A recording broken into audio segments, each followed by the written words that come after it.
कि ये तो जो है इसके ऊपर देशद्रोह का मुकदमा चलना चाहिए।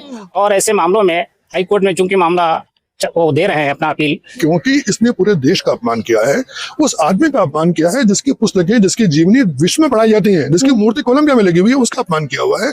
तो जज साहब जो भी देखेंगे इस केस को, इस पूरे इस छोटे से आइकॉन को देखने के बजाय ये पूरा का पूरा एक बिंब देखेंगे इसका कि कितने महान हस्ती को देश के उसने अपमानित किया है। तो सुप्रीम कोर्ट सू मोटो लेकर के भी काम कर सकता है। और इसमें बार काउंसिल ऑफ इंडिया है, उसको एक्शन लेना चाहिए, उसका तुरंत लाइसेंस रद्द करना चाहिए, उसकी हमेशा के लिए प्रैक्टिस खत्म कर देना चाहिए। खुद भी संविधान और संवैधानिक किताबें पढ़ने के बाद में ही वकील बना है और अपनी रोजी रोटी उसी से कमा रहा है, और उसी को वो कहता है कि मैं मानता नहीं। ये दुर्भाग्य है उसका। और उसी संविधान से आप जमानत याचिका भी लगा रहे हैं। आप सोचिए ना जरा, किसी महापुरुष के बारे में और जो अभी संसार में नहीं रहा उसके खिलाफ अगर अपमानजनक बात करता है तो ये तो बहुत ही शर्मनाक बात। लोग पता नहीं क्यों अम्बेडकरवाद को देश से अलग मान के चलते हैं, क्योंकि शायद कहीं ना कहीं इनके दिल में मनुवाद बसा हुआ है। और मनुवाद की सिंपल परिभाषा है, जो जन्मजात छूत छात भेदभाव को मानता है उस चीज को मानता है। संविधान इसकी बात नहीं करता, ये इन लोगों को हजम नहीं होता। अनपढ़ लोग मैं कहूंगा इन लोगों को, अनपढ़ तो नहीं है, पढ़े लिखे हैं, लेकिन अनपढ़ है जो समझते नहीं है देश की आत्मा कहाँ है। संविधान के बगैर किसी भी देश की आत्मा नहीं हो सकती।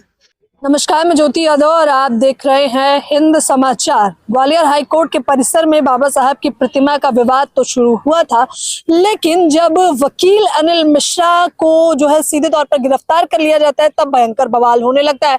हालांकि जहां एक तरफ वकील अनिल मिश्रा बार बार कोर्ट की दुहाई देते हुए जमानत याचिका लगा रहे हैं, तो वहीं दूसरी तरफ हाई कोर्ट इस याचिका को खारिज कर रहा है। तमाम लोग अपने अपने तरह से प्रतिक्रियाएं दे रहे हैं, लेकिन एक बात जो अमूमन सभी लोगों की बातों में आपको सुनने को मिल रही होगी वो ये कि ना संविधान का अपमान सहा जाएगा इस देश में और ना ही अम्बेडकर वादियों का अपमान सहा जाएगा, क्योंकि वकील अनिल मिश्रा ने तमाम बयान दिए हैं। हालांकि इस वक्त मेरी मौजूदगी मुख्यतः सुप्रीम कोर्ट में है और देख सकते हैं, मैं कैमरामैन से जूम इन करके वो आपको तस्वीरें दिखा दें। और सर्वोच्च न्यायालय के सर्वोच्च वकीलों से हम मुख्य तौर पर बातचीत करना चाहेंगे। सर, कैसे देख रहे हैं इस पूरे मामले को?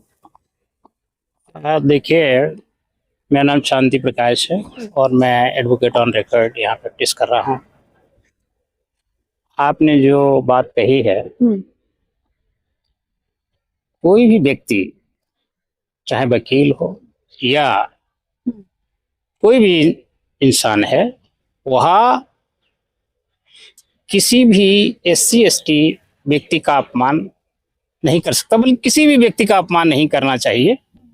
और विशेष करके जो SC ST एक्ट बना, उसमें इसीलिए एक्ट बनाया गया 1989 में कि जो SC ST के ऊपर अत्याचार हो रहे थे उनको कैसे रोका जाए। और उसमें कुछ धाराएं इस केस में भी लगाई गई हैं कि जहां पर ये गैर जमानती ऑफेंसेस हैं, अपराध हैं, और उसमें जब कोई व्यक्ति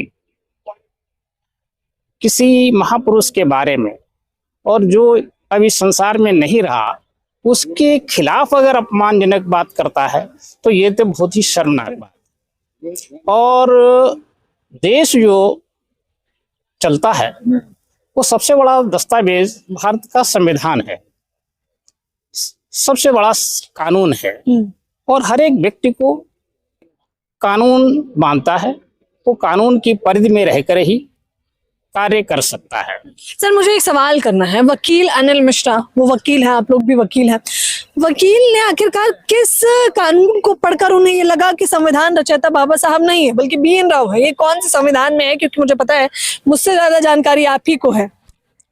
देखिए, ये पूरा देश ही नहीं पूरा विश्व जानता है कि भारत का संविधान बाबा साहब की अध्यक्षता में लिखा गया। बाबा साहब ड्राफ्टिंग कमेटी के चेयरमैन थे और सबसे ज्यादा जो रोल था वह बाबा साहब का ही रहा है। BN राव की जो लोग बात करते हैं, BN राव का संविधान के लिखने में कोई योगदान नहीं है। हाँ, ये बात जरूर है कि वह कुछ सामग्री मुहैया कराना, कुछ राय देना ये था, लेकिन अगर आप देखेंगे तो संविधान बनाने में उनकी कोई अहम भूमिका नहीं है। अहम भूमिका अगर रही है भारत के संविधान को बनाने में, वह डॉक्टर BR अम्बेडकर साहब की रही है, जिनकी बदौलत आज पूरा न्यायतंत्र, हर एक देश का नागरिक, महिला से लेकर के हर एक व्यक्ति अपने को गौरवान्वित महसूस करता है, सुरक्षित महसूस करता है, क्योंकि भारत का संविधान ही एक ऐसा संविधान है जो हर एक नागरिक को सुरक्षा प्रदान करता है। अनिल मिश्रा को जिस प्रकार से गिरफ्तार किया गया सर, कैसे देख रहे हैं आप? मैं तो ये कहूंगा, सब पहले परिचय दे दूं मैं अपना। मैं Rajendra Kumar, advocate supreme court. कुछ लोग ऐतिहासिक गलती करते आए हैं, अब भी कर रहे हैं। अनिल मिश्रा उसका एक मोहरा है। पता नहीं क्यों वो संविधान, दलित, बाबा साहब, इनको देश से अलग देखते हैं। शायद उनको लगता है कि देश उनका है और हम उस देश के नहीं हैं। ये ऐतिहासिक गलतियां इस बार भी की हैं और लोग कर रहे हैं। अनपढ़ लोग, मैं कहूंगा इन लोगों को, अनपढ़ तो नहीं है, पढ़े लिखे हैं, लेकिन अनपढ़ हैं, जो समझते नहीं है देश की आत्मा कहाँ है। संविधान के बगैर किसी भी देश की आत्मा नहीं हो सकती। जब अंगीकार कर लिया गया है, और वो खुद भी संविधान और संवैधानिक किताबें पढ़ने के बाद में ही वकील बना है, बिल्कुल, और अपनी रोजी रोटी उसी से कमा रहा है, और उसी को वो कहता है कि मैं मानता नहीं। ये दुर्भाग्य है उसका एक। और उसी संविधान से आप जमानत याचिका भी लगा रहे हैं। आप सोचिए ना जरा कि उसी संविधान की बदौलत। ये पैराडॉक्सियल है, इसलिए मैं बोलता हूँ ऐतिहासिक गलतियां कर रहे हैं लोग। इनको नहीं समझ में आ रही बात, वो क्या करने जा रहे हैं। गुमराह लोग मैं कहूंगा उनको। देश के हम साथी हैं तो उसमें प्रेमी है, हम उनको नफरत भी नहीं करते। वो नफरत दिल में रहे, उनके रहे, पर दया आती है कि जिस संविधान के छाये में रह करके आप सब कुछ कर रहे हैं, उसी संविधान को आप उल्टा सीधा बोल रहे हैं। और अगर इसको दूसरे एंगल से देखा जाए, कानूनी दृष्टि से, तो मेरा ये मानना है कि देश की अस्मिता को जो इंसान इस तरह से हिकारत से देखता है, बदनाम करता है, एनएसए वगैरह बहुत छोटे कानून है, देशद्रोह लगना चाहिए। बिल्कुल बिल्कुल, ये मेरा मानना। ये मुख्य तौर पर ये मांग की गई है। भीम आर्मी आजाद समाज पार्टी के सांसद ने गृह मंत्री अमित शाह को खत लिखा है, ये कहते हुए कि ये जो जलाया है हम उसे बर्दाश्त नहीं कर सकते, एनएसए मुकदमा लगना चाहिए। इस पर देशद्रोह लगना चाहिए, क्योंकि देश का बदनामी की है पूरी। ये मीडिया में सिर्फ देश में नहीं रही है, ये पूरे संसार में गया है और देश की बदनामी हुई है। और फिर मैं कहूंगा एक बात कि मेरा अपना ये बिलीफ है कि राष्ट्र का विकास किसी और वाद से संभव नहीं है अम्बेडकरवाद के अलावा। ये लोग पता नहीं क्यों अम्बेडकरवाद को देश से अलग मान के चलते हैं, क्योंकि शायद कहीं ना कहीं इनके दिल में मनुवाद बसा हुआ है। और मनुवाद की सिंपल परिभाषा है, जो जन्मजात छूत छात भेदभाव को मानता है, ऊंच नीच को मानता है। संविधान इसकी बात नहीं करता, ये इन लोगों को हजम नहीं होता। अच्छा, आरक्षण के विरोध में भी उन्होंने बयान दिया था। हालांकि इस बीच में बीते एक लंबे समय से वो बहुत सारे बयान दे रहे हैं, मैं आपको खबरों के माध्यम से बता रही हूँ। आरक्षण के विरोध में उन्होंने कहा था आरक्षण बंद होना चाहिए। और अजीब सी बात देखो, ये है 5000 साल से आरक्षण का लाभ वो ले रहे हैं। जो खुद आरक्षण का लाभ लेकर के मंदिर मस्जिद में बैठा हुआ पूजा कर रहा है, वो आरक्षण का विरोध कर रहा है। और वो ये भी भूल जाता है कि जो आरक्षण जातिगत दिया गया है वो गरीबों के लिए दिया गया है। जो आर्थिक आरक्षण उनको मिला है उसके सीमा 8 लाख की है। 8 लाख का आदमी इनकम टैक्स पे होता है, वो आर्थिक रूप से अक्षम कैसे हो सकता है? उसके बाद भी उनको आरक्षण का खटकता है। और जबकि आरक्षण सिर्फ सरकारी नौकरियों में है। वो कुछ आदमी, कुछ परसेंटेज, मैं नाम नहीं लेता उन लोगों का, वो कुछ परसेंटेज लोग हैं पूरी सत्ता में बैठे हुए हैं, उनको आरक्षण नहीं दिखता। जाहिर तौर पर ये वाजिब सवाल जो अमूमन बतौर पत्रकार मैं भी पूछती हूँ, आप मुस्कुरा रहे हैं। मुझे ये बताइए, अनिल मिश्रा ने जो कृत्य किया है, सरेआम बाबा साहब की फोटो तस्वीर को जला देना, उसके बाद उन पर क्या, केवल क्योंकि अभी इस पूरे मामले को लेकर SC/ST मुकदमा उन पर लगा है, लेकिन कौन कौन सी धाराएं लगनी चाहिए सर? देखिए, उनके ऊपर जो SC/ST एक्ट की धारा लगी है, जो ऑफेंसेस डिफाइन किए गए हैं, SC/ST prevention of atrocities act 1989 की धारा 3(1) है। तो धारा 3(1) के अंतर्गत धारा 3(1)(u) और धारा 3(1)(v) ये धाराएं उन पर लगाई गई हैं, जिसमें ये क्रिमिनल ऑफेंसेस हैं, नॉन वेलेबल ऑफेंसेस हैं। और ये कहती हैं कि अगर कोई भी कृत्य, चाहे वह लिखित में है या विजुअल साइन है, जो डिसरिस्पेक्ट पैदा करता है, और जहां कोई व्यक्ति संसार में नहीं रहा और वो कोई महान व्यक्ति रहा है और उसका अपमान करता है, तो ये धाराएं उसमें सजा का प्रावधान करती। किसी व्यक्ति विशेष का नहीं, बाबा साहब संविधान रचयिता का ही अपमान किया जा रहा है, वो भी सरेआम।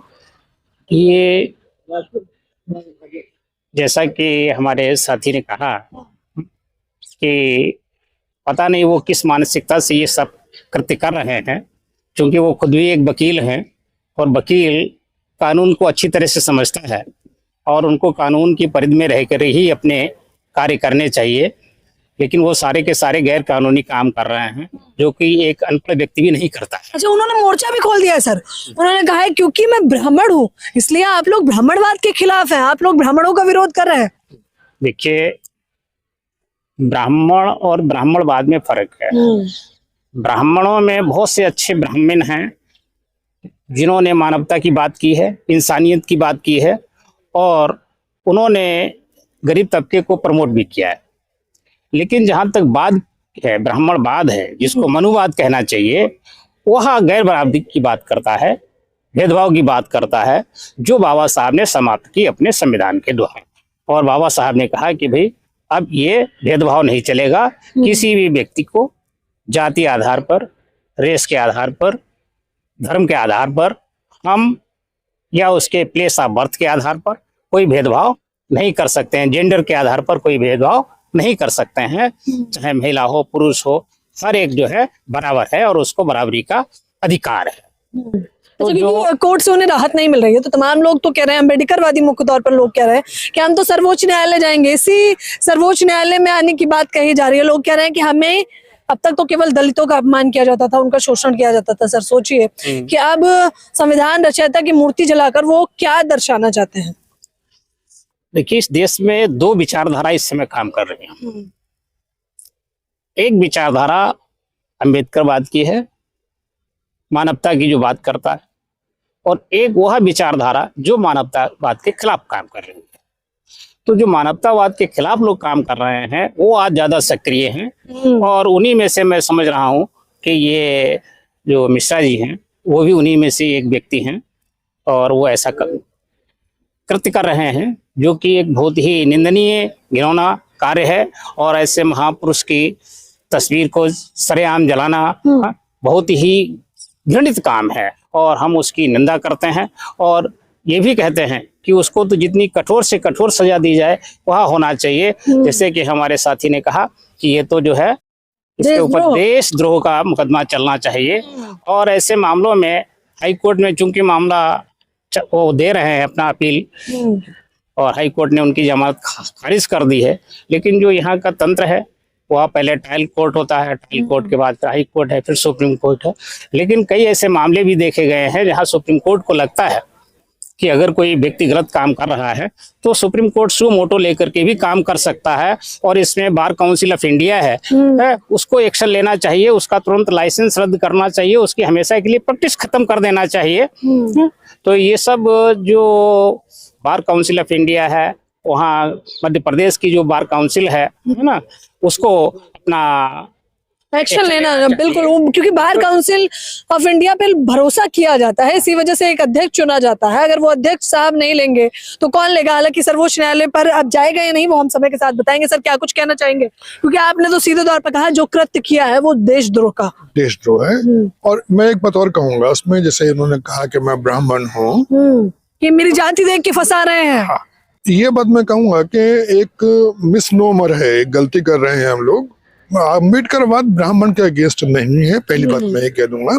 बाबा साहब की दूसरी पत्नी खुद ब्राह्मण समाज की थी। यशवंतराव फुले, अगर नाम सुना हो तो, जो महात्मा ज्योतिबा फुले और माता सावित्रीबाई के दत्तक पुत्र थे, उनकी अपनी संतान नहीं थी, वो ब्राह्मणी विधवा का बेटा था। अगर ब्राह्मण से इतनी नफरत होती अम्बेडकरवाद को, तो ये दोनों आइकन जो रहे हैं कभी भी उनको अपनाते नहीं। ये एक बहुत बड़ी गलती कर रहे हैं लोग। हमारी जो लड़ाई किसी भी ब्राह्मण से नहीं है, वो भी हमारी तरह के इंसान है। हमारी लड़ाई विचारधारा से है, जो सांस्कृतिक विचारधारा जो भेदभाव पैदा करती है, जो ये कहती है कि बाय बर्थ ही इंसान या तो शूद्र है या महान है, जबकि कॉन्स्टिट्यूशन भी ये कहता है, जो सामाजिक क्रांति के प्रणेता रहे हैं भगवान बुद्ध से लेकर के आज तक जितने भी हुए हैं, वो सब ये कहते हैं कि नहीं, कर्म प्रधान रखो, जन्म तो हो गया। ये लोग गुमराह है जो समझते नहीं इन बातों को। अच्छा, अनिल मिश्रा पे, क्योंकि अब वो खुद जो है जेल के अंदर है, तो आप कैसे देख रहे हैं, क्या उनके आने वाले समय में भी जमानत की कोई मतलब आसार लग रहे हैं? देखो, ये कानूनी मामला है, इसमें बहुत ज्यादा बोलना ठीक रहेगा नहीं, क्योंकि कानून में पेंडिंग मामला पड़ा है। कानून अपना काम करेगा, जो उसकी दलीलें होंगी, जैसा भी जज समझेंगे वो करेंगे। लेकिन मेरा ये मानना है कि क्योंकि इसने पूरे देश का अपमान किया है, उस आदमी का अपमान किया है जिसकी पुस्तकें, जिसकी जीवनी विश्व में पढ़ाई जाती हैं, जिसकी मूर्ति कोलंबिया में लगी हुई है, उसका अपमान किया हुआ है। तो जज साहब जो भी देखेंगे इस केस को, इस छोटे से आइकॉन के देखने के बजाय ये पूरा का पूरा एक बिंब देखेंगे इसका, कि कितने महान हस्ती को देश के उसने अपमानित किया है, सरेआम अपमानित किया है। सरेआम इस प्रकार से वो अगर फोटो जला रहे हैं तो वो सिर्फ फोटो नहीं जला रहे हैं, वो ये बता रहे हैं कि वो अम्बेडकरवाद की धज्जियां उड़ा रहे हैं। वो सीधे तौर पर संविधान रचयिता का अपमान नहीं कर रहे हैं, बल्कि इस देश के करोड़ों लोग जो SC ST OBC minority Bahujan Samaj से आते हैं, उन्हें वो बताना चाह रहे थे कि देख लीजिए कि जिसको तुम मानते हो उसे हमने जला दिया तो तुम्हारा क्या हस्न करेंगे। हालांकि वो तो गरीमत है कि इस पर कोर्ट ने अभी तक उन्हें जमानत नहीं दी है। हालांकि आने वाले समय में जो भी मामला होगा हम आपको लगातार बताते रहेंगे, लेकिन उन्होंने केवल एक व्यक्ति विशेष की प्रतिमा या फोटो को नहीं जलाया, बल्कि पूरी विचारधारा को जलाने का प्रयास कर रहे थे, इसीलिए उन पर एक्शन हो गया है। फिलहाल इस खबर के बारे में, इस चर्चा के बारे में आप लोग भी मुझे अपनी राय जरूर दें। कैमरामैन नावेद के साथ ज्योति यादव, हिंद समाचार।